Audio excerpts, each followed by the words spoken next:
જય પ્રભુ. આજે આપણે બનાવીશું વીગન કોકો તિરામીસુ, જેની સામગ્રીમાં છે મગજસરીના બીજ લીધા છે 100 ગ્રામ, વીગન ડાર્ક ચોકલેટ જે આપણે એમેઝોન થી ઓર્ડર કર્યું છે, પ્રો એપ્લિકા brand, 4 pieces of vegan toast, 1.5 grams of Nescafe coffee, vegan ઘી લીધું છે આપણે 75 ml અને 2 ટેબલસ્પૂન્સ ઓફ શુગર. કે આપણું મગજસરીના બી જે આપણે 4 કલાક ભીગોયેલા છે અને 2 પાણીમાં ધોયેલા છે. હવે આપણે આપણા મશીનમાં નાખીશું, જેમાં મિલ્ક તૈયાર થઈ જશે ડાયરેક્ટલી.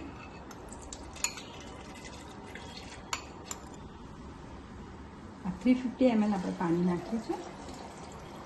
આમાં મશીનમાં 2 આકા છે, મેક્સિમમ ને મિનિમમ. આપણે બેની વચ્ચેમાં પાણી નાખેલું છે. હવે આપણે મશીનના ઢાંકણું નાખી લગાવીએ છીએ, સ્વિચ ઓન કરીએ છીએ.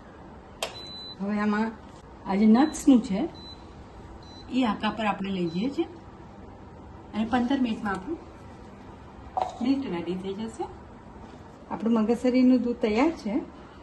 આપણે હવે એને મિક્સરમાંથી કાઢીએ છીએ અને આમાં ml જેટલું મિલ્ક બાજુ પર મૂકે છે, જે આપણને પછી કામ આવશે. અને ધીમા તાપે આપણે એને હલાવીશું જ્યાં સુધી પનીર કેવું આપણે ગાયના દૂધનું હોય એવી રીતના ફાટશે. આમાં આપણે કશું નાખતા નથી અને મગજસરીના બીનું દૂધ ફાટી જાય છે. ખાલી સ્લો પર હલાવીએ છીએ એમાં જ. આપણા મગજસરીના દૂધમાં ફોદા થઈ ગયા છે. જે આપણે નીચે ચાળણીમાં ઉપર કપડું મૂકીને આપણે આવી રીતના મૂક્યું છે, જેથી બધું પાણી નીચે ઉતરી જશે. અને આની ઉપર કાંઈ વજનદાર વસ્તુ મૂકી દઈશું એટલે પાણી બરાબર નીતરી જાય 15-20 મિનિટમાં. હવે આપણું મગજસરીનું પનીર તૈયાર થઈ ગયું છે, જે આપણે મિક્સરમાં નાખીશું. અને આપણું મગજસરીનું જે દૂધ છે, જે આપણે પહેલાં નીકાળેલું છે, એ પણ આમાં જ મિક્સ કરી દઈશું. સરસ પનીર પણ રેડી થઈ ગયું છે. દૂધ મિક્સ કરી દીધું છે. ક્રશ કરી લઈશું. મગજસરીના બીનું ક્રશ કરેલું પનીર તૈયાર છે. હવે આપણે એમાં નાખીશું આપણું વીગન ઘી.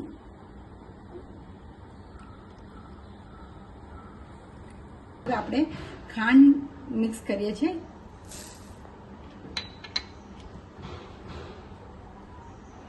આ ઘી અને શુગર સાથેનું રેડી થઈ ગયું છે. હવે આમાં આપણે થોડુંક બાજુ પર રાખી દીધું છે, જે આપણને વ્હાઈટ લેયર માટે હેલ્પફુલ થશે. અને આપણે આ ચોકલેટ હોય આમાં નાખી દઈશું અને જેમાંથી થોડીક ચોકલેટ આપણે બાકી રાખીશું, જે આપણને ઉપર ડેકોરેશન માટે સારી પડશે.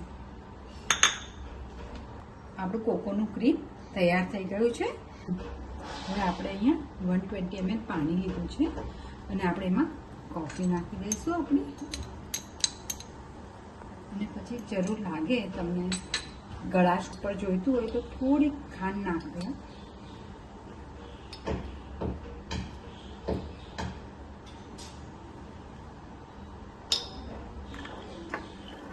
આપણું કોફીનું પાણી રેડી થઈ ગયું છે, જેમાં આપણે આપણા વીગન ટોસ્ટ નાખીશું.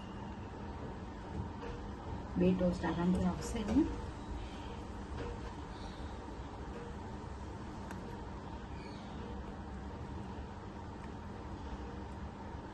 આપણે 2 ટોસ્ટને ઓલરેડી નાખી દીધા છે 2 બાઉલ્સમાં.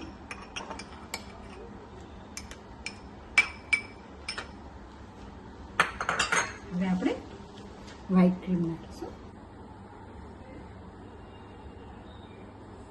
આપણું વ્હાઈટ લેયર થઈ ગયું છે. હવે આપણે ચોકલેટ લેયર નાખીએ છીએ.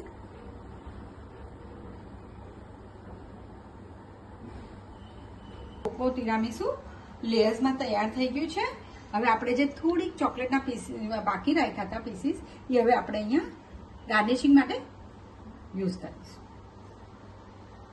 It is really looking very good. આપણે રેફ્રિજરેટરમાં મૂકીને સર્વ કરી શકીએ છીએ.